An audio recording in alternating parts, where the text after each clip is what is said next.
In this presentation, we will discuss what is a minimal and maximal element. By the end of this lecture, you would know what is a minimal element, what is a maximal element, some important observations on minimal and maximal elements, how to solve questions on minimal and maximal elements. So without any further delay, let's get started. Let's say we have a poset S, R where S is some arbitrary set and relation R is a partial order relation defined on set S.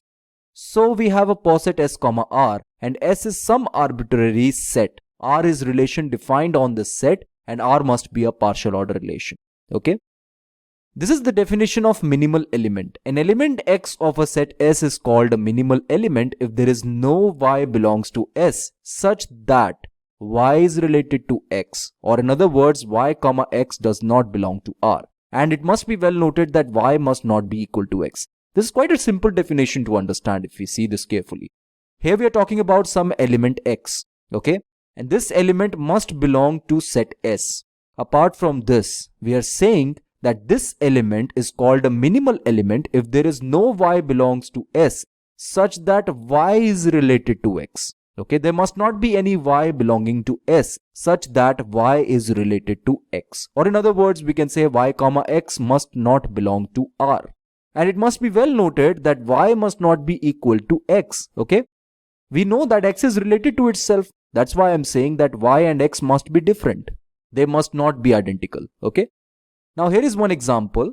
Let's consider the following Hess diagram. This is our Hess diagram. And now what I want to do, I just want to find all the minimal elements in this Hess diagram. This Hess diagram is obviously representing some partial order, right? Here I'm interested in finding all the minimal elements. Fine. So let's just find them out. In the above Hess diagram, B and C are not minimal because A is related to B and A is related to C. If you see this, then B and C are not minimal elements because A is related to B and A is also related to C. According to the definition, X is a minimal element if there is no Y such that Y is related to X. Here you can see that A is related to B. How can we say that B is a minimal element, right?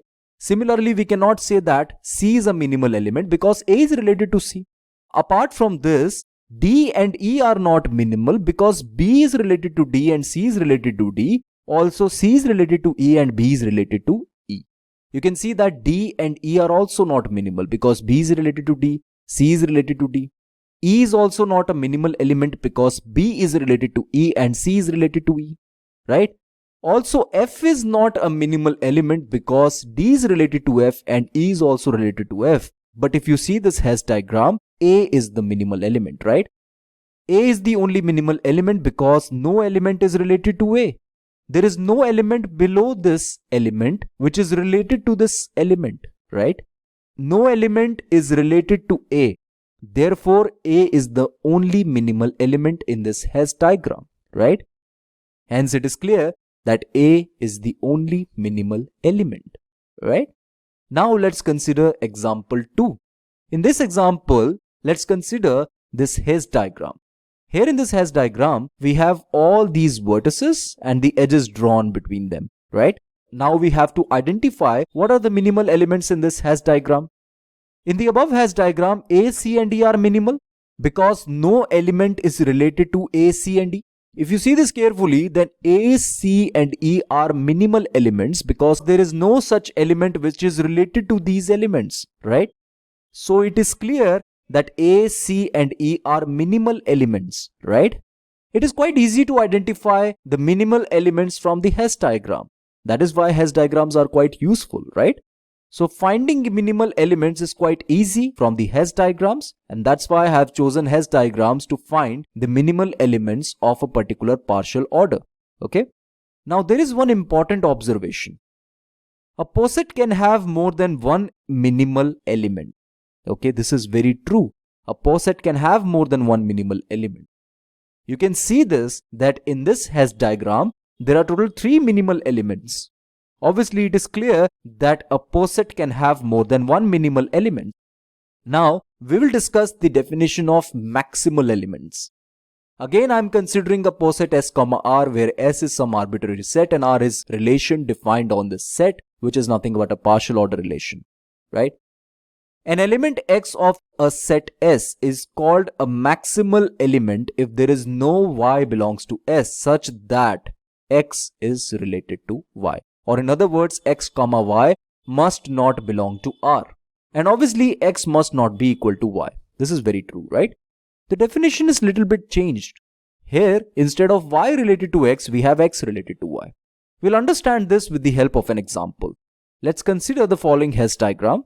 In the above Hess diagram, A is not a maximal element because A is related to B and A is related to C. If you see this element is not a maximal element because this element is related to B and this element is related to C. According to the definition of maximal element, X is a maximal element if there is no Y belongs to some set S on which the relation is defined.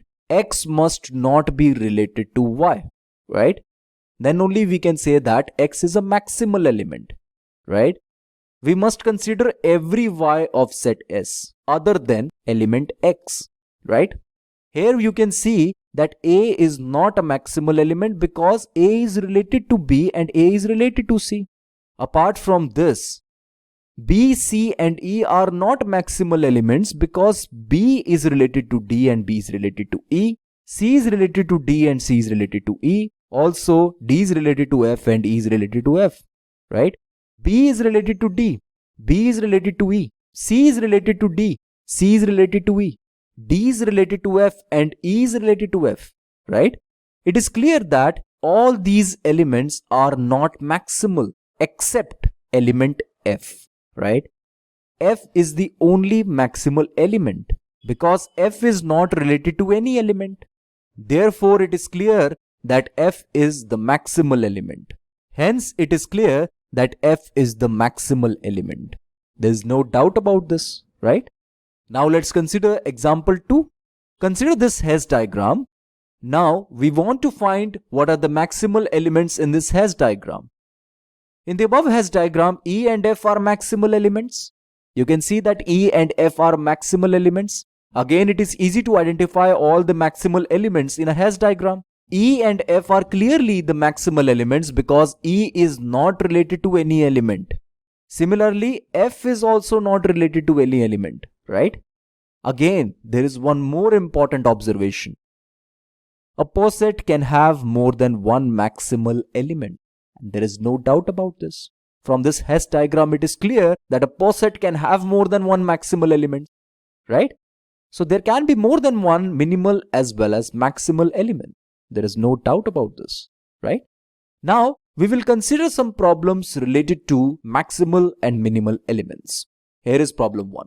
Consider the partial order represented by the following Hess diagram. This is the Hess diagram available with us. We have to find the minimal and maximal elements from this Hess diagram, okay? Here is the solution. Maximal elements are L and M. You can see these are the maximal elements, right? Because L is not related to any other element and M is also not related to any other element. There are no elements above these elements. Therefore, these are the maximal elements, right?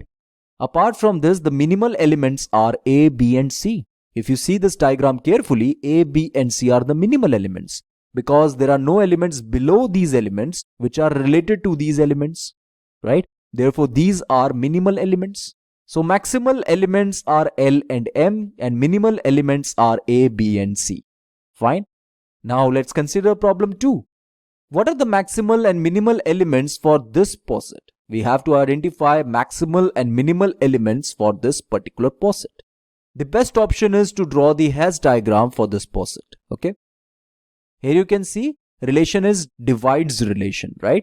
So we have some imaginary relation R which consists of ordered pairs A comma B such that A divides B, right? And the relation must be defined on this particular set. You can see that 3 and 5 are incomparable and no element divides 3 and 5, right? So let's put them in the bottommost place. 3 and 5 are incomparable. So let's just put them in the bottommost place because they are incomparable and no element divides 3 and 5.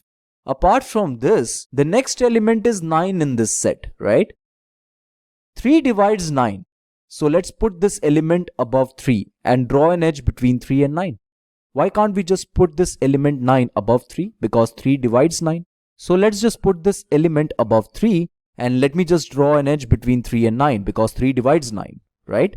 And you must note this that 5 does not divides 9. Therefore, we cannot place an edge between 5 and 9, right? After this, the next element is 15 in this particular set. Now let's just place it somewhere. But before placing it, we can see that the top elements are 9 and 5, right? Here in this figure, 9 and 5 are the top elements. So we must see whether 15 is divided by 9 or 5, okay? 9 does not divide 15, but 3 and 5 divides 15, right? This element 9 does not divide 15. After checking whether 9 divides 15 or not, we have seen that 9 does not divides 15. Therefore, we will move one step below. And here you can see we have element 3. So we will check whether 3 divides 15 or not. And we know that 3 divides 15. Apart from this, 5 also divides 15. So let's draw an edge between 3 and 15 and 5 and 15, right? So let me place 15 over here. And let me draw an edge between 3 and 15 and 5 and 15, right? After this, the next element is 24. Top elements are 9 and 15. You can see that in this figure, 9 and 15 are top elements, right? 9 does not divide 24. We know that. 15 does not divide 24, but 3 divides 24. 9 does not divide 24. Therefore, we will go one step below and we can see that we have an element 3. 3 does divides 24. Also, 15 does not divide 24, and it is also true that 5 also does not divide 24. Therefore, we will place an edge between 3 and 24, right? So let me just draw the vertex over here and let me just place an edge between 3 and 24. After this, last element is 45.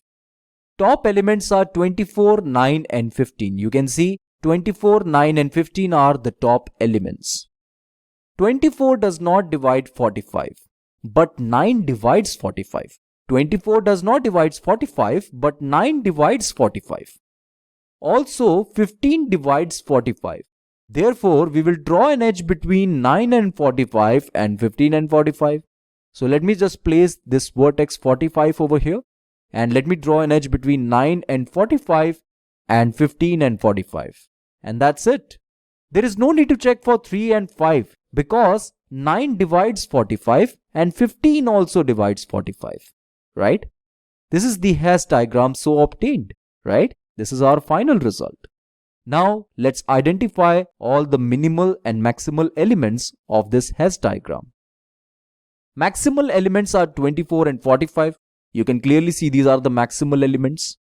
And minimal elements are 3 and 5. These are the minimal elements, right?